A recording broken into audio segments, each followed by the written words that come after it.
욥기 30장 11절부터 21절까지 말씀입니다. 욥이 지금 지나온 날들의 과거를 회상하죠.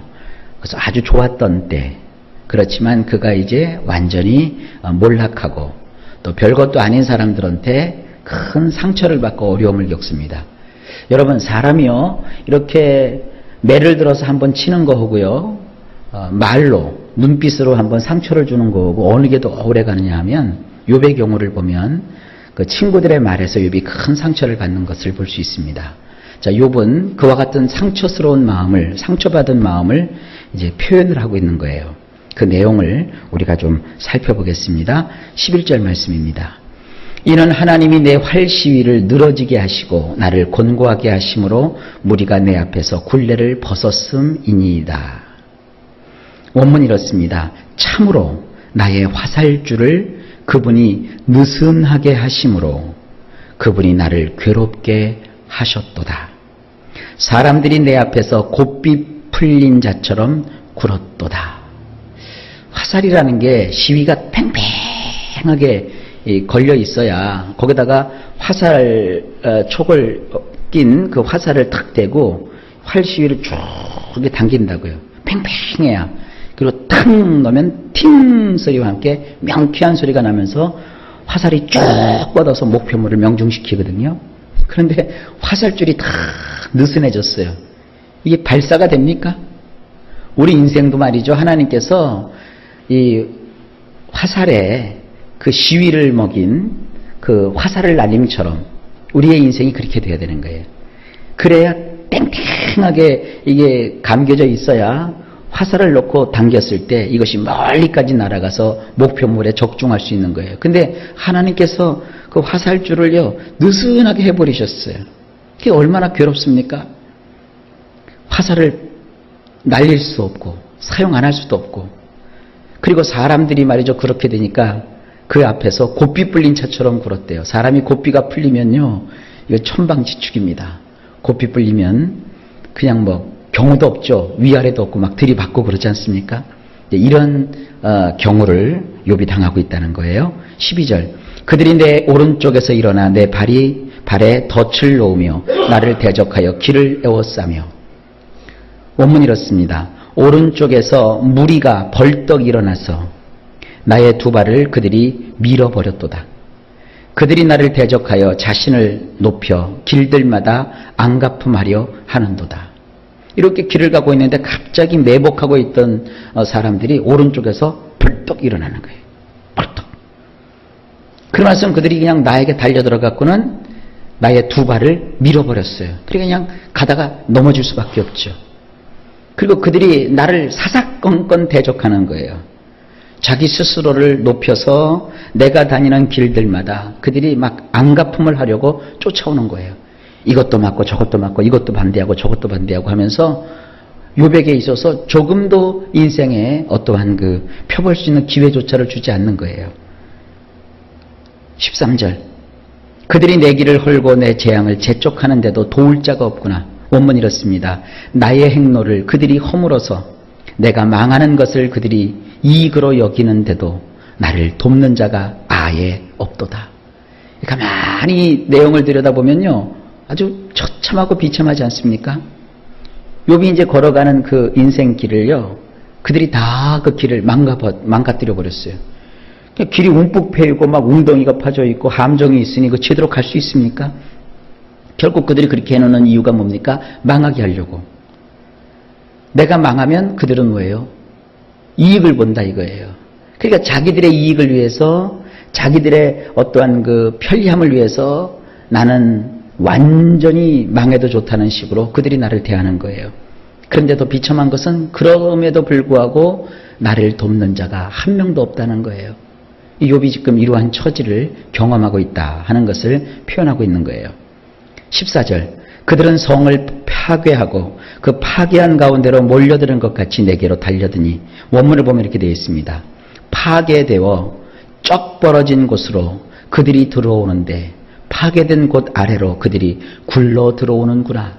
마치 이렇게 자기 인생을 성벽이 쌓인, 성벽으로 삥 둘러싸인 성에 비유하고 있는 겁니다. 그런데 이 성을 공략하기 위한 적들이 들어와 갖고 성에 그 성벽에 구멍을 내버렸어요.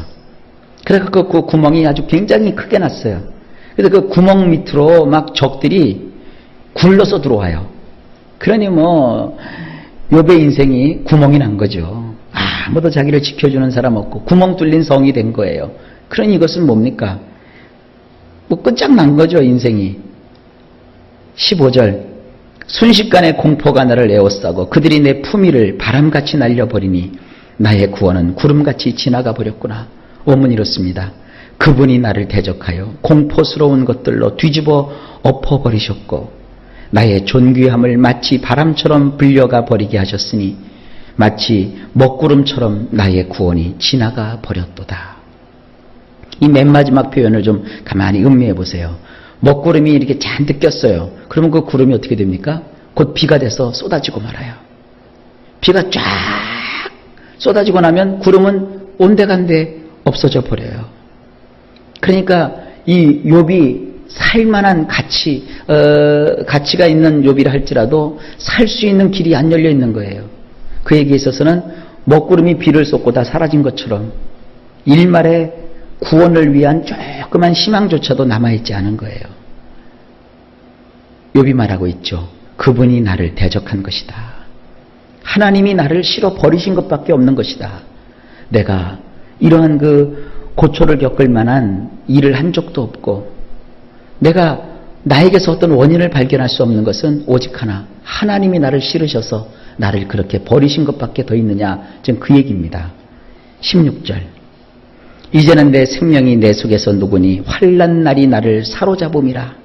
원문이 이렇습니다. 이제 내 속에서 나의 내패시가 쏟아져 버렸으니 고통스러운 날들이 나를 움켜잡았도다. 구약에도 그렇고 신약에도 그렇고요. 사람의 몸은 그릇입니다. 그릇에 이렇게 우리가 담겨져 있다고요. 그릇에 이 나의 영혼이, 나의 마음이 이 몸이라고 하는 몸에 이 그릇에 담겨져 있다고요. 근데 이것이 어떻게 됩니까? 다 쏟아져 버렸어요. 그러니 이제 뭐만 남아있어요? 고통만 남아있어요. 내패시가 이 그릇에 담겨져 있어야 삶의 보람도 있고 의미도 있죠. 여러분 왜 이렇게 인생 살다 보면 기가 꺾이면 뭐 돼요, 안 돼요? 아무것도 안 돼요. 마음의 낙심이 그래서 중요한 거예요. 낙심하게 되면요. 낙심이 뭡니까? 마음이 밑으로 떨어졌다는 뜻 아닙니까? 그래서 우리가 무엇보다도 마음을 지킬 줄 알고 마음이 떨어지지 않도록 조심해야 돼요. 심이 아무리 보강이 돼도요. 마음이 떨어지게 되면 일어날 수가 없습니다. 지금 욥은 마음이 만신창이가 되었어요.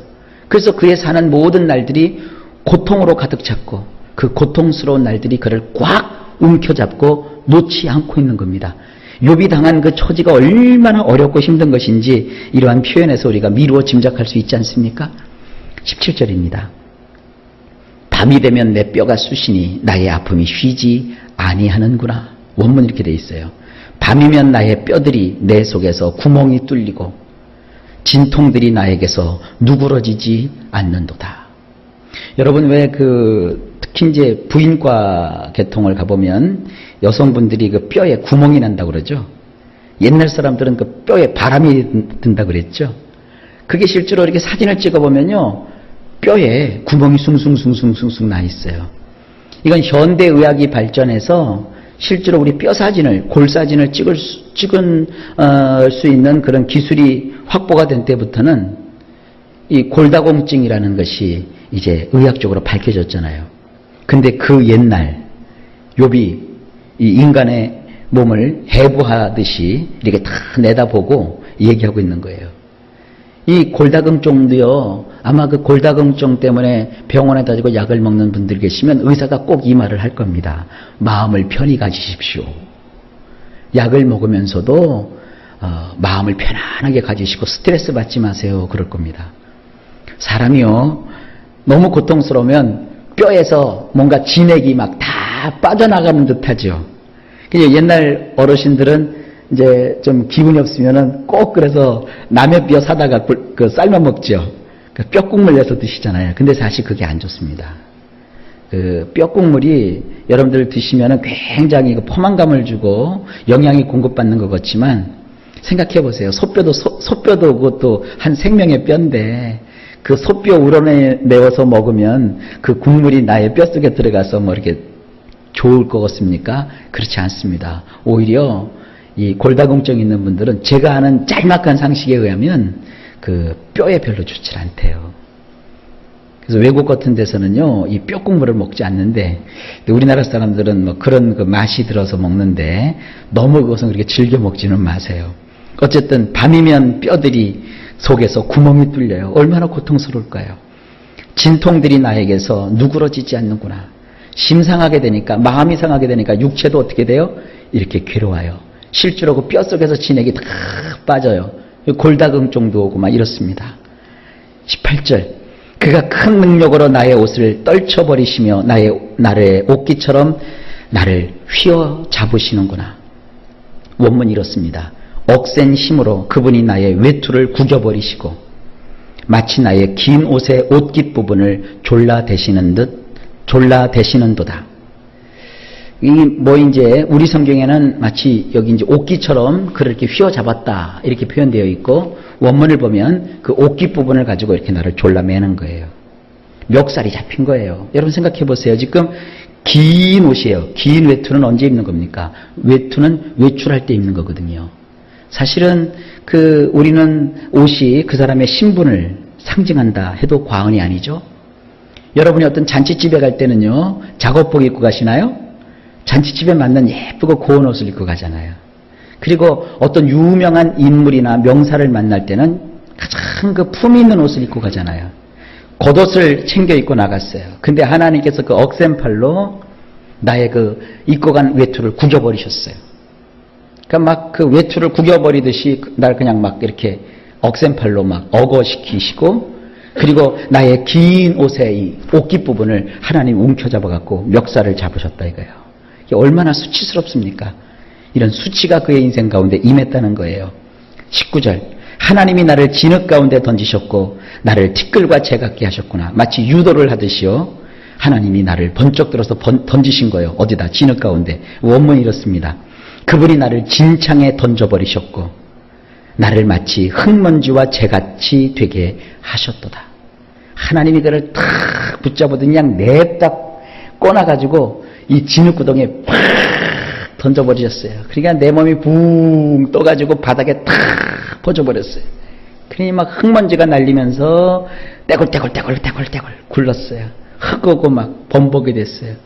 그러니까 곱게 차려입은 옷은 막 구겨졌고 온 몸에는 진흙이 막 덕지덕지 붙고 흙먼지가 날리고, 이런 상황을 여러분 그림처럼 여기서 볼 수 있지 않습니까? 그러니까 잘 나가던 품이 있던 욥을 하나님이 들으셔갖고 이렇게 그냥 내동댕이 쳐버리신 거예요. 자, 이제 여러분들은 이 정도 되면 이제 어떻게 하시겠습니까? 두 가지예요. 하나는 인생을 포기하든지, 또 다른 하나는 하나님께 매달리는 거예요. 자, 예상해 보세요. 요 다음 구절이 이제 어떻게 나올까?